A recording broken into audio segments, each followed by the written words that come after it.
কাবুলি চানা আমরা অনেক রকমভাবে খেয়েছি, কিন্তু আজকে চানাটা একদম ধাবা স্টাইলে বানাবো। আর খেতে কিন্তু একদমই অসাধারণ। চানার জন্য প্রথমে মশলা বানিয়ে নিয়েছি। আদা, রসুন, পেঁয়াজ, টমেটো সবগুলো দিয়ে একটা মিহি পেস্ট বানিয়ে নেব। এখানে প্রায় 2টো টমেটো আছে, 2টো পেঁয়াজ আর আদা পরিমাণ মতো। আর চানাটা তৈরি করার জন্য আমি বেশ কতগুলো আলু কেটে নিয়েছি, কিন্তু তোমরা চাইলে নাও দিতে পারো। আলুটা অন্য কাজে লাগাবো বলে আমি একসাথে অতগুলো আলু কেটে নিয়েছি। তো আলুটাকে ভালো করে ভেজে নেব। তার মধ্যে নুন আর একটু হলুদ দিয়ে দেবো আর একটু ঢাকা দিয়ে দেবো, যাতে ভালো করে আলুটা ভাজা হয় আর ভেতরটাও ঠিকঠাক মতো কুক হয়ে যায়। এই জন্য আমি কিছুক্ষণের জন্য একটু ঢাকা দিয়ে ঢেকে রাখছি।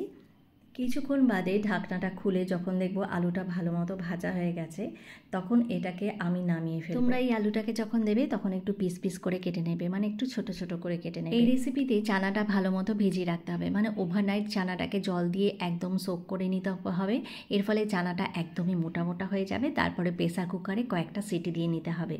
আমি কড়াইতে তেল বসিয়ে তার মধ্যে কটা শুকনো লঙ্কা আর তেজপাতা ফোড়নে দিয়ে দিয়েছি। তারপরে আটা বানিয়ে রেখেছিলাম মিক্সিতে, সেটা এবার এর মধ্যে দিয়ে দেব। এবার এটাকে লো ফ্লেমে ভালো মতো করে ভেজে নিতে হবে। আর এর মধ্যে কিছু মশলা, 1 চামচ পরিমাণ চিলি পাউডার আর 1 চামচ পরিমাণ কাশ্মীরি রেড চিলি পাউডার, দুটোই দিয়েছি। আর হাফ টিস্পুন পরিমাণ এখানে গরম মশলা আর হাফ টিস্পুন পরিমাণ এখানে চানা মশলা, আর শেষে দেব পরিমাণ মতো হলুদ।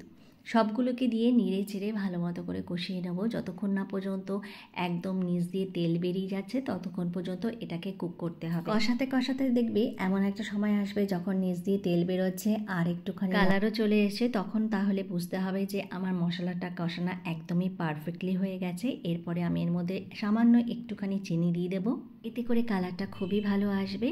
এখন আমি এর মধ্যে প্রায় 800 গ্রাম পরিমাণ ছোটো করে কিউব করে কাটা বোনলেস চিকেন আমি এর মধ্যে অ্যাড করে দেব। চিকেনটাকে দেওয়ার পরে কিন্তু ভালো মতো কষিয়ে নিতে হবে। তার জন্য যতক্ষণ না পর্যন্ত কষানোটা ভালো মতো হচ্ছে ততক্ষণ পর্যন্ত নেড়ে চেড়ে এটাকে জলটাকে শুকিয়ে নেব। আমি একটু বেশি চিকেনে দিয়েছি, তোমরা চাইলে এর অর্ধেক কোয়ান্টিটি চিকেন ব্যবহার করতে পারো। তো ভালো করে কষানোর পরে যখন দেখবো একটু নিচ থেকে লেগে লেগে আসছে, ফ্লেমটাকে কমিয়ে দিয়ে আমি একটু ঢাকনা দিয়ে ঢেকে রেখে দেবো, যাতে ভালো মতো কুক হয়ে যায়। নিচ দিয়ে কীরকম জল বেরিয়ে গেছে ঢাকনাটা খোলার পরে। যেহেতু চিকেন থেকে বেশ অনেকটাই জল বেরোয়, তারপরে আমি যে আলুটা ভেজে রেখেছিলাম এবার এই আলুটাকে এর মধ্যে অ্যাড করে দেব। সবগুলোকে দেওয়ার পরে একটু নাড়াচাড়া করে এর মধ্যে আমি পরিমাণ মতো জল দিয়ে দেবো। প্রায় 2 কাপ পরিমাণ জল আমি এর মধ্যে দেবো, যাতে করে আলুটা আর মাংসটা বেশ ভালো মতো সেদ্ধ হয়ে যায়। জলটা গরম হয়ে এলেই আবারও ঢাকনা দিয়ে একটু কিছুক্ষণের জন্য কুক হওয়ার জন্য রেখে দেবো।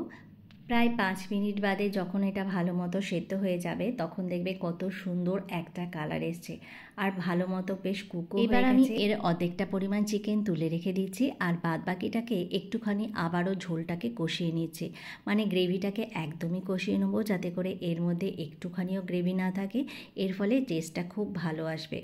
এবার আমি কড়াইতে তেল দিয়ে 2টো শুকনো লঙ্কা ফোড়নে দিয়েছি আর 2টো পেঁয়াজ কুচিয়ে নিয়ে এটাকে একটু ভালো মতো করে ভেজে নেব। পেঁয়াজটা যখন কালারটা একটু লাল লাল হয়ে আসবে তারপরে আমি এর মধ্যে একটু কাসুরি মেথি অ্যাড করে দেবো, প্রায় 2 চামচ পরিমাণ। চানা মশলায় কাসুরি মেথির গন্ধটা খুবই ভালো লাগে।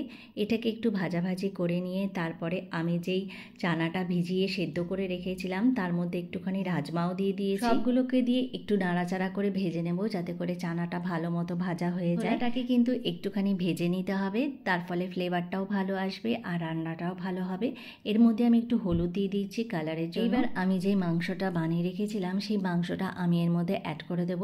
তোমরা চাইলে আলুগুলোকে আর একটু ছোট ছোট করে কেটে নিতে পারো। আমি এই আলুটা পুরোটা আস্তে আস্তেই দিয়ে দিচ্ছি।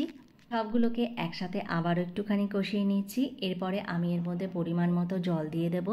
3 কাপ পরিমাণ এর মধ্যে জল অ্যাড করে দিচ্ছি। তোমরা যে যেরকম গ্রেভি চাইবে সেই অনুযায়ী গ্রেভিটা দেবে। জলটা দিয়ে সামান্য একটু নুন দিয়ে এটাকে একটুখানি ঢাকা দিয়ে ঢেকে রেখে দেবো প্রায় 5 মিনিটের জন্য। এইভাবে ফলো করে তোমরা ধাবা স্টাইলে চানা মশলাটা বানিয়ে নিতে পারো খুবই সহজেই। আর উপর দিয়ে একটুখানি ধনেপাতা আর ফ্রেশ ক্রিম ছড়িয়ে দিলে খেতে কিন্তু আরোই অপূর্ব লাগে। পরাঠা, নান সব কিছুর সাথে এত দারুণ লাগে যে কি বলবো। রেসিপিটা কীরকম লেগেছে অবশ্যই কমেন্ট করে জানাবে।